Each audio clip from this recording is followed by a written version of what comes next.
আজকে সন্ধেবেলা একটু চাউমিন বানাচ্ছিলাম, তো ভাবলাম তোমাদের সাথে একটা জিনিস শেয়ার করি। হয়তো অনেকে জানো, আবার অনেকে জানো না, তাই ভাবলাম একটু শেয়ার করি। অনেকে আছে চাউমিন সেদ্ধ করতে গেলে অনেক সময় গলে যায় কিংবা গায়ে গায়ে একসাথে লেগে যায়, ঝরঝরে হয় না। তো আমি একদিন এক জায়গায় একটা চাউমিন খেতে গেছিলাম, তো ওখানে কাকুটার থেকে শুনেছিলাম, তারপর থেকে আমিও ওই টিপসটা করি। চাউমিন যদি গলেও যাও তাও তোমার গায়ে একসাথে লেগে যাবে না, ঝরঝরেই থাকবে। তো টিপসটা দেখো কি টিপস।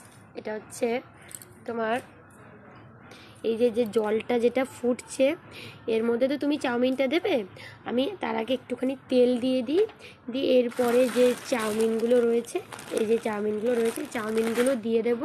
তো একটুও মানে তোমার চাউমিনটা একটুও তোমার লাগবে না, গায়ে লাগবে না, চাউমিনটা পুরো ঝরঝরে হবে। তো হয়তো কেউ জানো, হয়তো কেউ জানো না, তাও শেয়ার করলাম।